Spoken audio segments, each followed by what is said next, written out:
All right. Sorry, I was just getting everything switched over. So, welcome everyone. My name is Corey Lubring, and I'm the PBRN coordinator at DO-Touch.NET. And thank you for joining us for this month's episode of Let's Talk About OMM Research. Before we begin, let's take a moment for the housekeeping rules of the webinar, just to go over and begin. First, feel free to introduce yourself in the chat and tell us where you're from.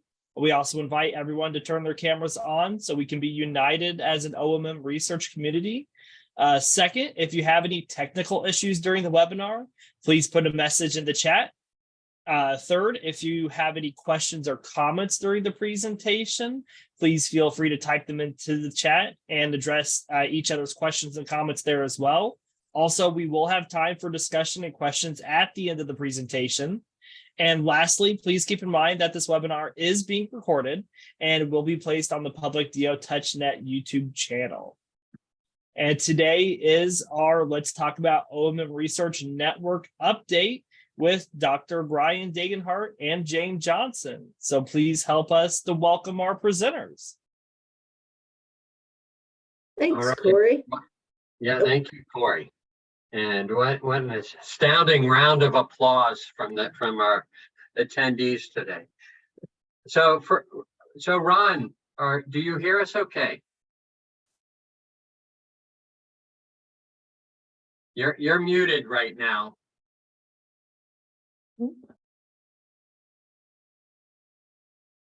Yeah, you're still muted.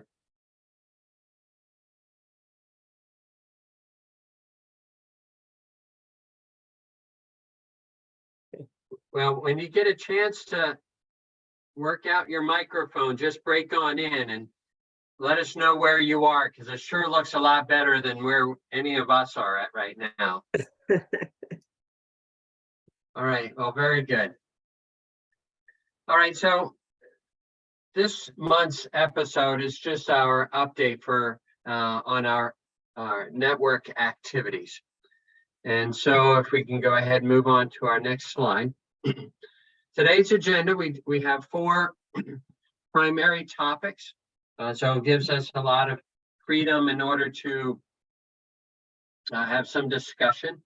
And our first topic is related to how do we hear from our membership. What are their research ideas? And what's the process to help making research ideas become actual research projects? So with that, I'm going to turn the microphone over to Jane Johnson. Okay.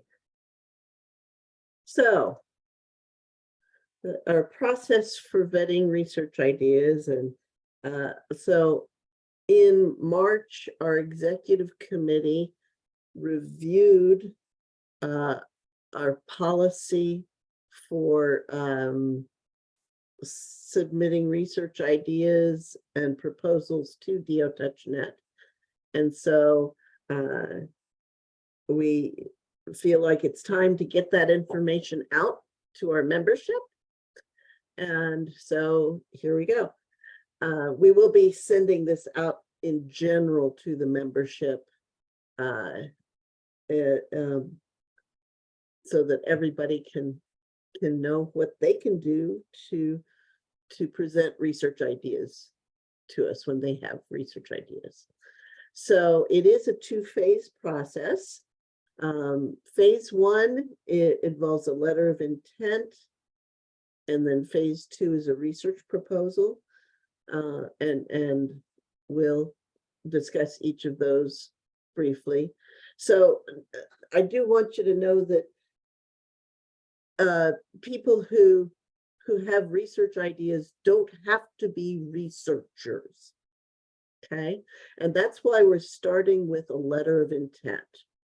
The contents of that letter of intent is basically describing your idea. So, what's your research question? And then a brief summary of why this research question, what's already known about the area, and why this research area is significant. So why do you feel like this is an important thing for us to look at? Just kind of a summary of methods. And this isn't a formal, like, I'm going to do a randomized controlled trial with 2 groups and it's a longitudinal, no, it's, I want to compare these 2 groups. I'm going to use adults with this condition. This is my idea.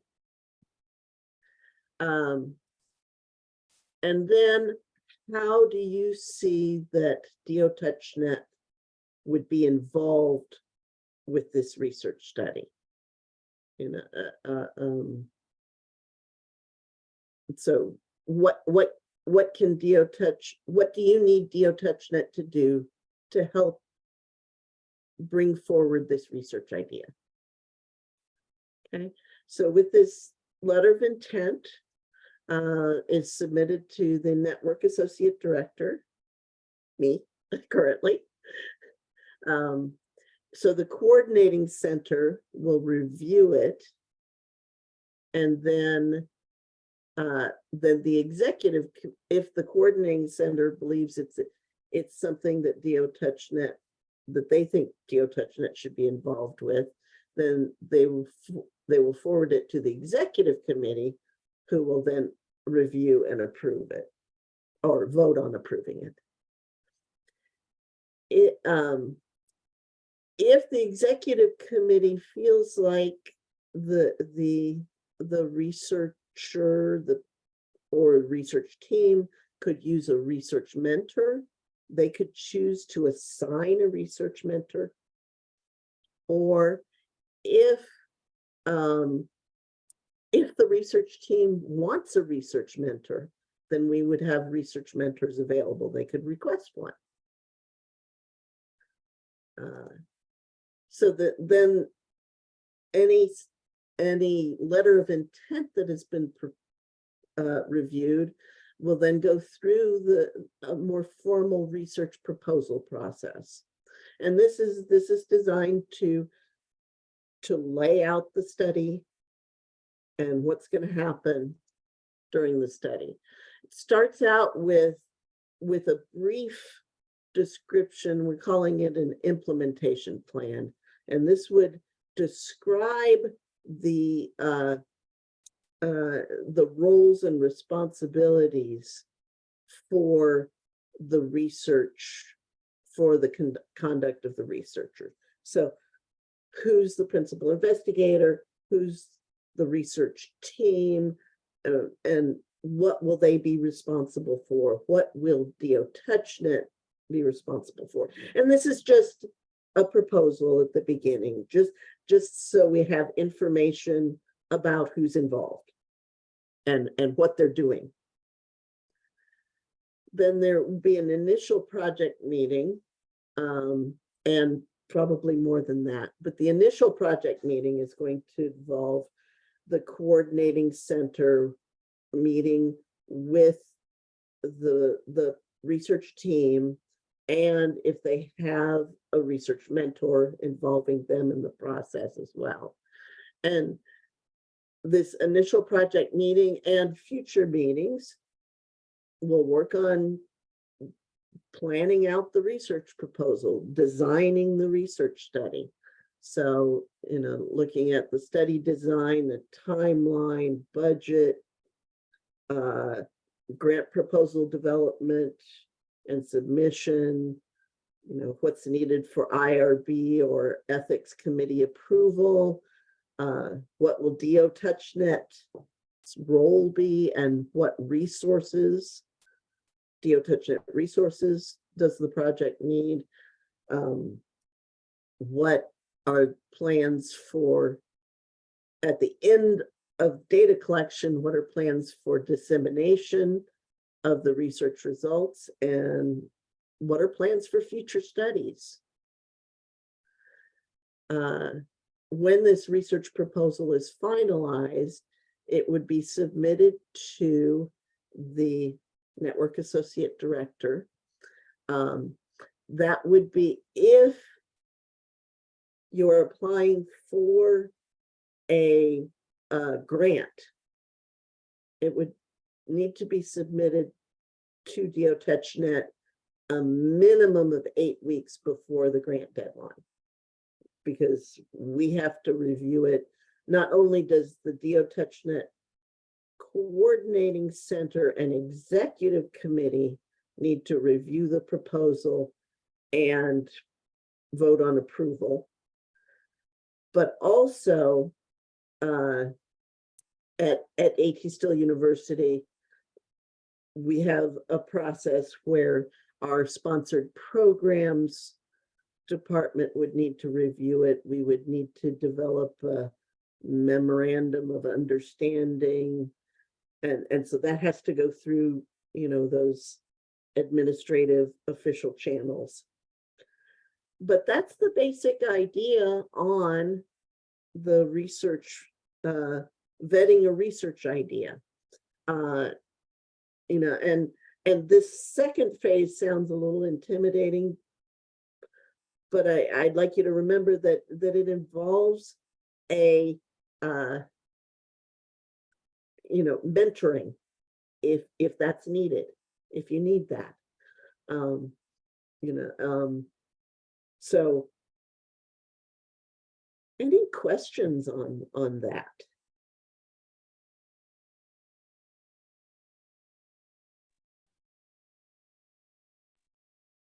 I don't know, excuse me, if this is related, but I just wondered if any of the research proposals from the March meeting have started kind of working through some of these phases, or?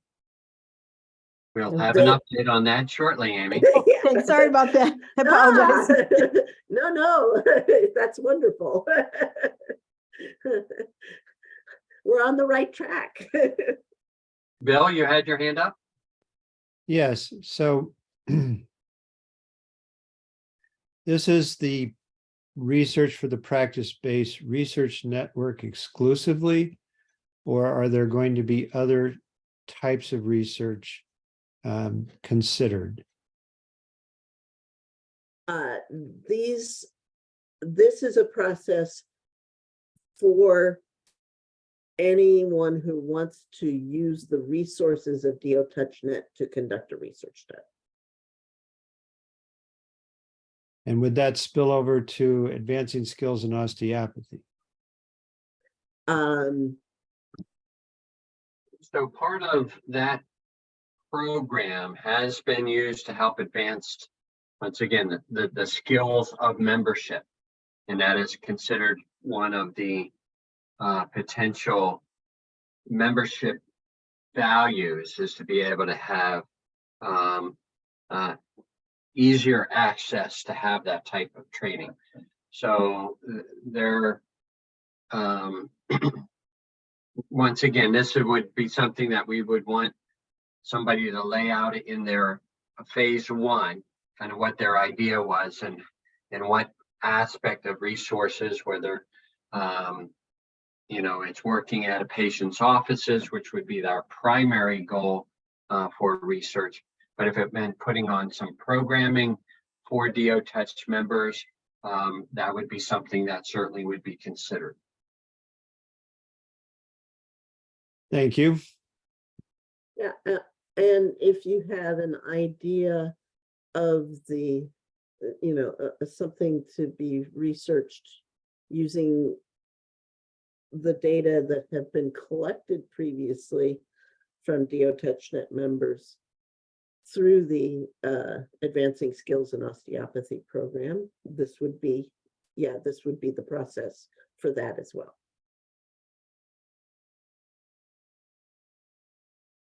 Okay. All right. All right.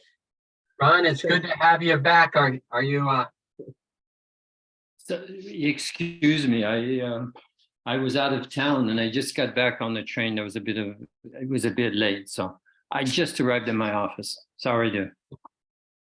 No, we enjoyed wherever you were walking through. It looked like a beautiful place. It's Lyon, France. Ooh. Of course. Well, so now we've all been there. That's Okay. awesome. I've never been there before. So You If ever you come, you let me know. You'll be more than welcome. Nice. I shall put you up.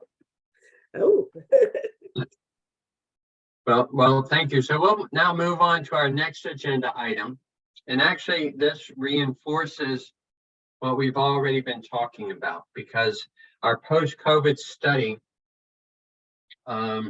actually had its roots from general membership. The whole theme of doing research in the area of COVID-19 was not something that any of us really saw coming nor strategically planned for. It's something that was thrusted upon us as a major issue, societal issue, with implications for the profession around the use of manipulative medicine around a pulmonary disease. We know it's much broader than that now. That was similar to what we saw in 1918. So we started a variety of directions for looking at the acute COVID process. Then we had general membership say, I think that, this new recognition that the symptoms are persisting and that these people are more likely going to be able to have access to OMT, this is a research opportunity that we should not avoid. And so at that time, our vetting process was not there. But this is an example of what we hope membership is going to be able to achieve. So from its initial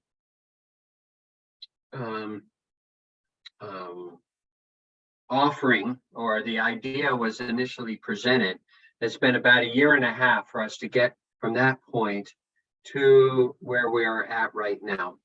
And if we can go to the next slide. We are very pleased to announce that we've been able to get funding from 2 different grants for this study. The AOA grant was specific for helping us to have resources to provide reimbursement to participants for their time and effort in completing the questionnaires. But their available funding was essentially limited to only that part of the study. So we also put in a grant within A.T. Still University to their strategic research fund, so that we could also reimburse physician offices for the time they take in recruiting patients and transmitting office visit data after each visit to the coordinating center. So we're very excited that we now are funded to 2025. So we have about 18 months for us to perform this study. We go on to the next slide. So over the last year, we have been developing our data collection system. We did our final kind of beta testing of that and got very good feedback. And Corey has been working hard on getting all of those integrated within the data collection system. And we have, since the convocation, have been working on identifying sites who were interested in participating in the study. And so we are going to be actively doing that in August. Before we actually can start any type of data collection, we need to have data sharing agreements with all of the different clinics and offices that are involved. And so we are finalizing those documents, and we expect that they're going to be ready in August for us to work through with the various sites. And once that is done, and once appropriate kind of national training is done for people at those sites, then we are going to begin scheduling site training. We've already started that here at the Kirksville site. And our goal at this moment is to begin collecting data on September 1. So that's the update on the post-COVID study. Are there any questions? Yes, Amy. I was just wondering how many physicians or site centers you were able to enroll. Well, in our interested list, we are somewhere between 12 to 15. Wow, that's awesome. Our recruitment goal was 24. And then each clinician would only need to have 5 completed patients. Great. So we're not looking at a large number. We're trying to distribute it so that it's very reasonable for each office to manage. Corey, did you have an update on the numbers I gave? We had close to 20 people express interest, and we have about 15 that have gone through the webinar information and stuff, and another 5 that we just need to reestablish contact with. So we're just under 20. Okay, thank you. Any other questions on this? Okay. Oh, Bill? So I've not expressed an interest because I can only think of one patient I care for who self-identifies as having long COVID, and now she's a lot better. So is this exclusively for long COVID? I've had a few patients who, I had COVID for a week and it just came and went, wasn't a big deal. So I just don't know if I have the patient population to help support this. You know, it's a scenario where, because right now the way recruitment is designed is through the physician office. So people, walk in if they have the symptoms or whatever, or they may know somebody who has the symptoms and is struggling with the symptoms, that they then may be able to kind of, refer them to the individual offices. Whether that is a robust enough recruitment strategy is something that is under discussion. So you may not, right now I have no patients that would meet that criteria. Well, my hope is over the next 18 months that I would be able to have several that might end up falling into that criteria. So if you have an interest, but not necessarily a current patient population, that should not limit you to participate. And then we will help you have mechanisms to recruit or identify patients that would be appropriate for the study. Okay, and as you also know, I also didn't express interest because I was trying to gear up outcomes research on my own practice, and you, Brian, know of the frustrations I've had in that regard. So since that seems to just be spinning its wheels, maybe I can help with the COVID, but it seems, I know it's taken so much time and effort to get the mechanism in place, but in my very isolated neck of the woods, it just seems like COVID's kind of almost a thing of the past now. So yeah, you are speaking kind of the reality check that I'm feeling as well. It's definitely not the medical issue that it was even a year ago, certainly not 2 years ago. There are still a lot of acute cases occurring. I keep an eye on that. The number of those that are progressing into long COVID isn't particularly high as far as I can tell. That data isn't quite as obvious or is not as reported as clearly. So it is what it is. Right now, we have identified it as what was certainly an important problem. It is one that other people felt it was worthy of funding. And we're going to just have to do our best. And I think it's going to require us to challenge our understanding of recruitment.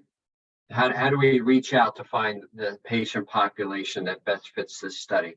And so there'll be more on that. But once again, Bill, definitely if there is interest, although it's unclear whether there are patients available or potential participants, I would still, sign up, be trained, and we'll help you in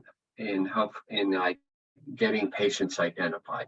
Okay, so Corey, you can consider me to have expressed my interest and send me whatever. Thank you.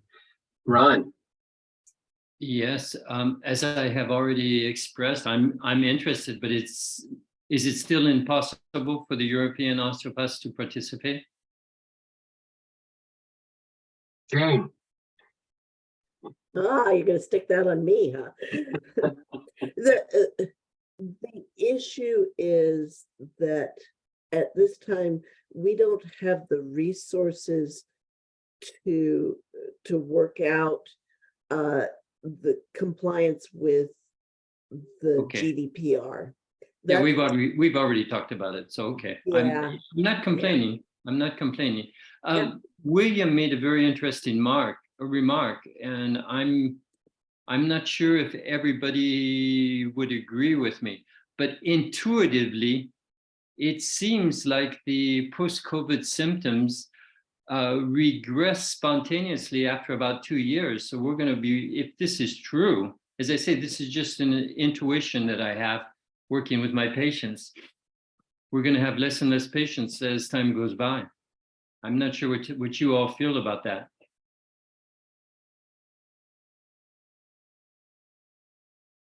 that is, part of the challenges that we will be facing. No question about it.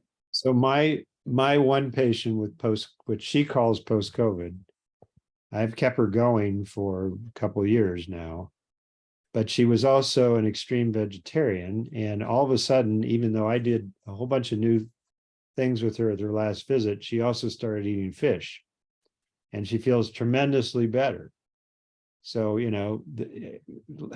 this of course is the problem with observational research, or the number of confounds. And so is it the fish, or is it what I did, or is it both? Or is it spontaneous, as Ron said? It's just, but that's why we have brilliant research designers like Jane and Brian to figure stuff out. Well, the nuances that you've outlined is just owned by science. Some of those issues, just are indistinguishable, certainly by a single study. But Well, certainly by a single observational study. To work that out, causation, we would best be served by conducting a randomized controlled trial. And I'm not sure that any one of us wants to randomize patients to OMT or not OMT. So I hate to be cold about this, but the real value going forward might be simply to develop the research infrastructure that, God forbid, we'd have another pandemic in 2 years, and you'd actually be geared up to jump on it at that time. Nobody saw COVID coming. We'd been lulled into complacency. There were people at the CDC and other, had been warning us about the deterioration in our public health infrastructure, but everybody said there'd be a new pandemic, but of course, nobody knew when it was going to be and how it was going to be, and so on and so forth. So I think your efforts to at least, try this and maybe it'll be another generation, but if the infrastructure can be vetted and established, that itself is worthwhile. And it's based off of that recognition. That's why it is also defined as a feasibility study, because we see that there is value in the process, not just the end. We will be training our system to have better experience, better resources, better understanding in devising research in the future, whether this achieves its final goals or not. I think that's very appropriate that you defined it that way. So I know Amy has just been anxious to hear our next part of the presentation. So I don't think I can delay that any longer. So I'm going to pass things back over to Jane. All right. So here we are to talk about hard studies. And so for those of you who were at our February LTAOR or came to the annual meeting, Jack Westfall, who is a family medicine physician, presented about what the heck's a card study. And so I invite you to review that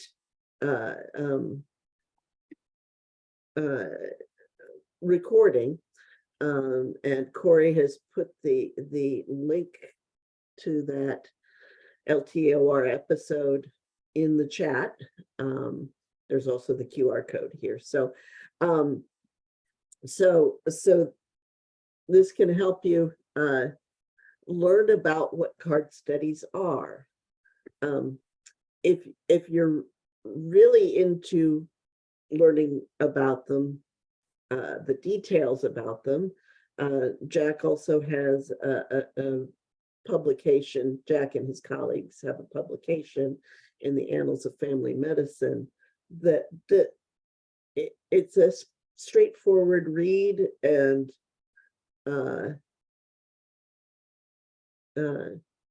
so I recommend that to you as well. So what's in the works? So we now have our format for vetting ideas for card studies and other research studies, and we talked about that, of course, at the beginning here.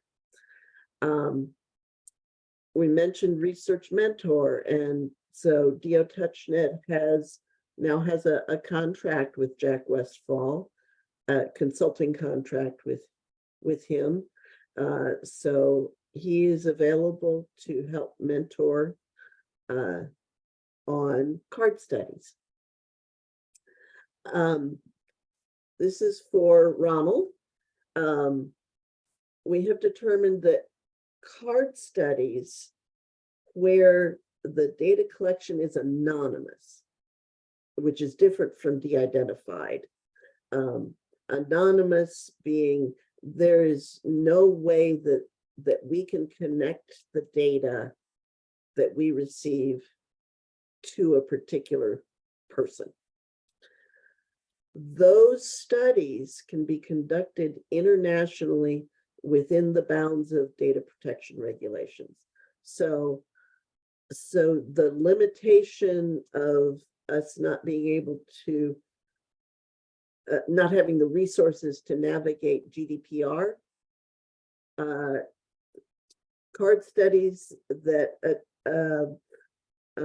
collect data anonymously, we can conduct in everywhere. So we're very excited to have figured that out. I have to thank G. Franklin for our data manager for figuring that out. So you'll be hearing from us soon. We have 2 card studies that are under development. currently.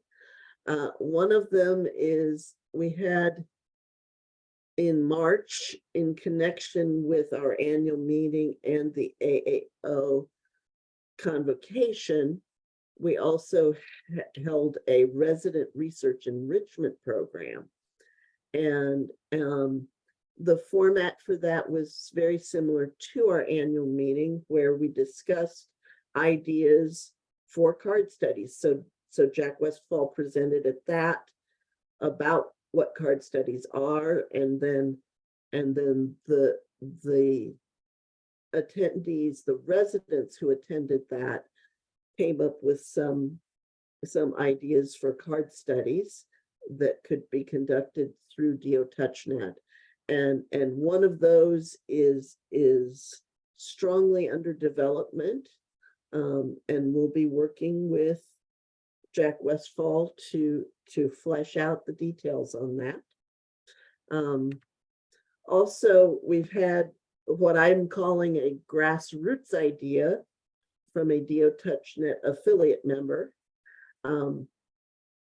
who has an idea that would be a fairly simple card study, and so currently is writing up a letter of intent to submit to the coordinating center, and we'll go from there. We feel that one in particular, that second idea in particular, will be launching within 2 months.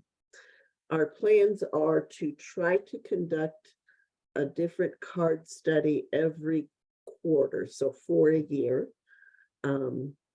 So we're not overwhelming the membership, but we're also having something available that hopefully every member can participate in if they want to, and that doesn't take a lot of their time. So here's my call to action, I guess. Yeah. So if you have an idea for a card study, I invite you to participate in our process of developing a letter of intent, and getting started on figuring out how to do that card study. So any questions about that? I love the part about the anonymous data, because I know at my hospital, that's the big barrier, is they don't want to share health data, like with the post-COVID study. But if it's anonymous, I think it's really hard to find a reason not to do that, Right. Yeah, that's great. And a lot of card studies can be developed anonymously, because you're having the clinician, physician, just give you some data about a patient. And, it's a matter of, you're not contacting the patient, if you're not asking the clinician or physician to give their email address or name or whatever. Like I said, a lot of that can be anonymous. So, yeah, we're excited, and I saw Ronald put in the bravo in the chat. So, yeah, we were very excited to learn that. So, and apparently that helps in some places in the US as well. So, yeah, Brian. Yeah, so we'll be meeting with Dr. Westfall in the next couple of weeks, and with the two initial topics, and really try to move things along. And that will also help us to better understand an efficient process for membership to work with Dr. Westfall. he's going to be working closely with us for a year.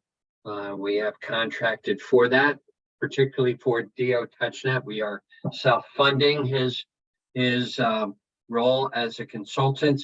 So we wanted to make sure that we learn as much as possible for him during that time, and decide whether or not, there is a meaningful reason. Are we being successful in incorporating this into our work? If so, is it something that having Dr. Westphal as an ongoing mentor for us, or whether we have kind of gotten enough experience that we can start taking over more primary roles with that. That's what we're hoping to accomplish and to learn in this upcoming year.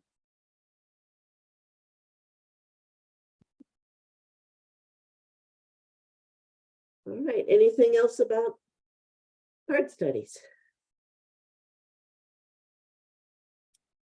All right, and so. I don't have any questions about the card studies, and maybe there'll be time for other questions at the end. Do you want me to jump in now, or do you want to finish your presentation? Let me just finish. I got 2 more slides.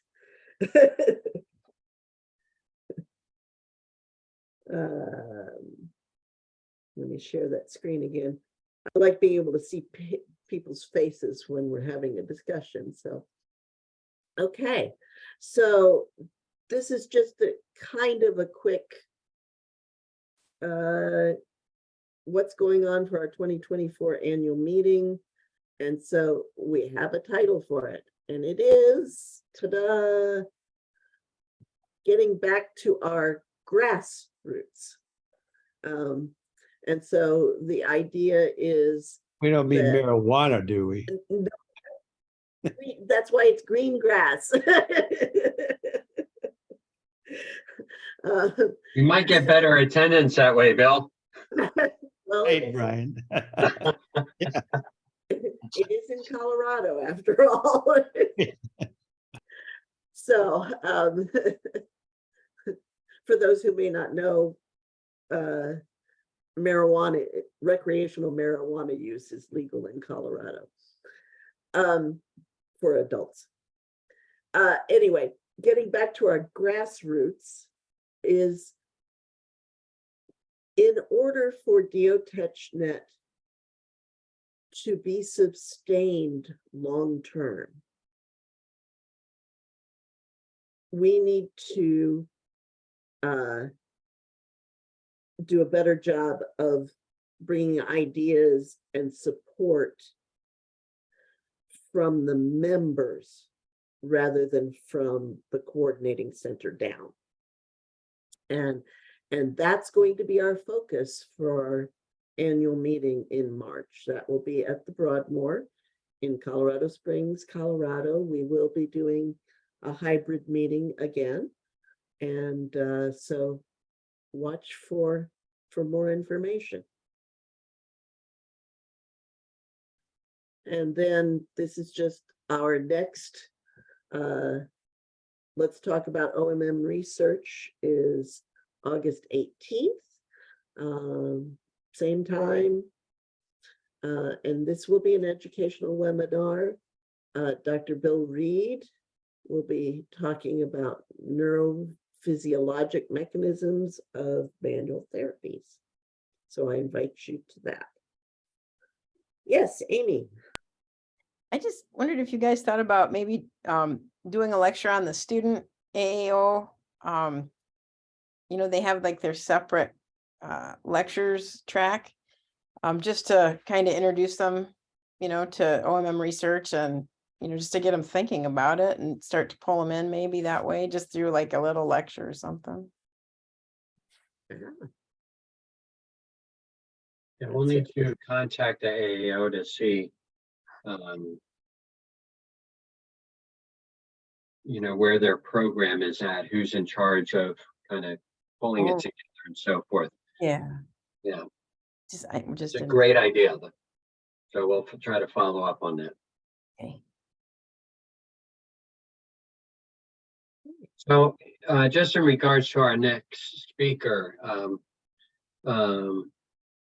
Bill is a center director for one of the new NIH's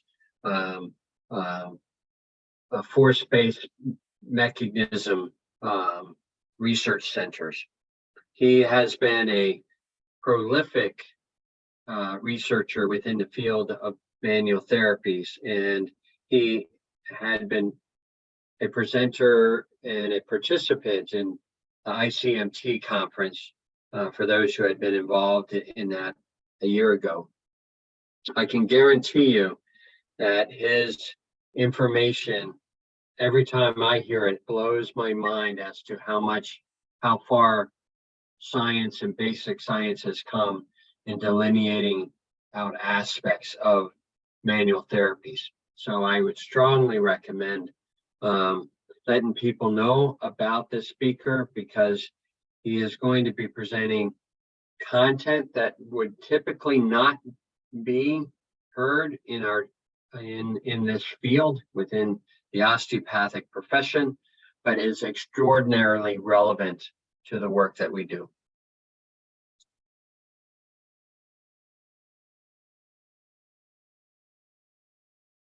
All right, well, we are going to open it up for questions. The only thing I would just like to remind people as we are opening up for any questions or comments as we're ending out the webinar is that we would like to limit microphone time to 3 minutes to allow everyone that wants to participate a chance to do that. I'm not as tech savvy as G at this moment, don't have a little timer widget for my screen. So I will just be keeping track myself and with a general lax moderation, with time limit on any questions or comments. But I open it up to those attending if there's any further conversation to be had.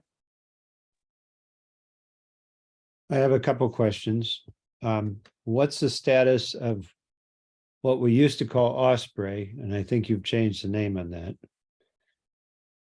That's one question. The other question is, I participated years ago in 2 central research projects, one on efficacy and one on adverse events. And my question is, are there any more papers being generated out of that data?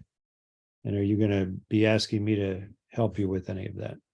Just so I can kind of anticipate. Yeah, the whole aspect of dissemination, that has been one of our priorities for this year, and is going to be definitely placed into the forefront.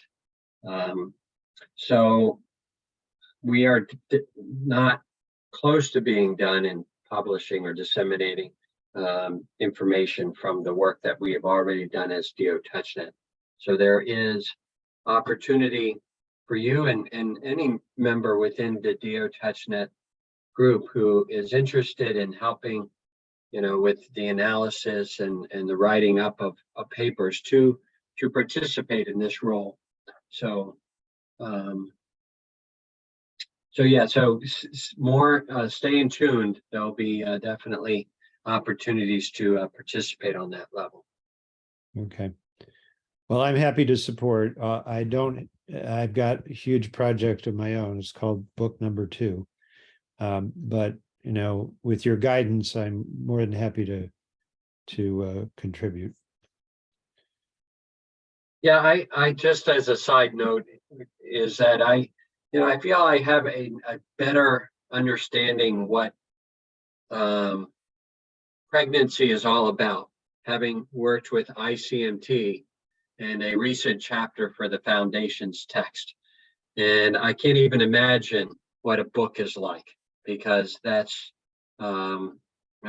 just getting one chapter to the level it needs to be is an amazing effort. So good luck with that, and congratulations in succeeding with the first book, because I know how long it did take, and it didn't take you long to say you want to do book number 2. So usually after delivery, there's no talk about another child for a while, and I think you've beat that already.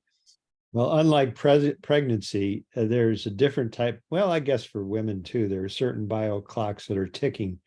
And, in my tender young age, I got to get on with it and get this, this is my life's work, and I want to at least document it, and the world to decide what value it has. But and then Osprey, or whatever we're now calling it, what's the status of that? You want me to address that? Right? I can do it, or how do you feel? Okay. Go ahead. All right. So the ideals associated with Osprey are remain extremely important and relevant to the work that we do. It is undergoing a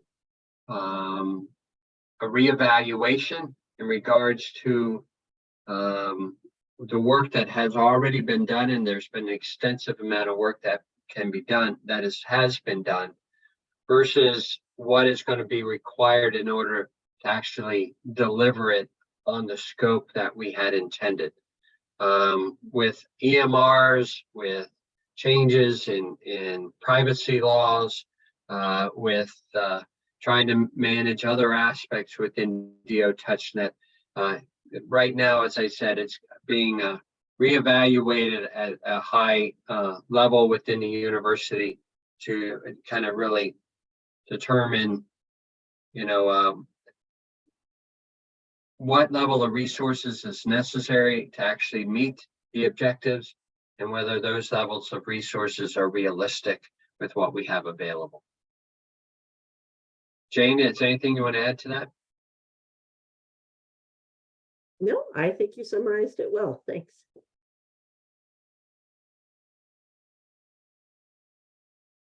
Are there any updates, or I don't know if, I know we were talking about a letter regarding the ICD-11 things, and I didn't know if that's just kind of something that isn't going to work out or going to work out. Yeah, so after the meeting, we expressed a desire to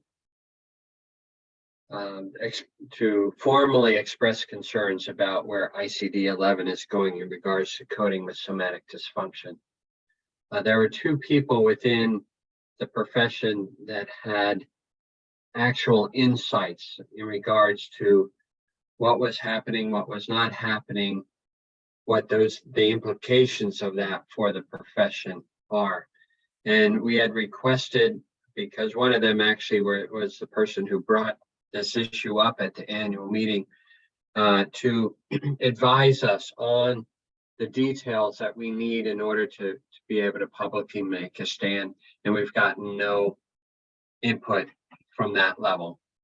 So as of now, it has just kind of faded off in the distance, because we never got any type of follow-up with that.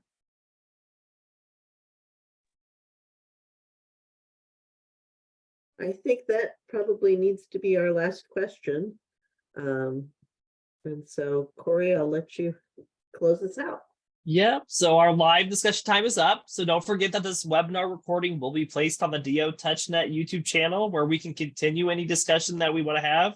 And watch your email for an announcement for when the recording is available. And we want to thank Dr. Dagenhart and Jane Johnson for their wonderful presentation.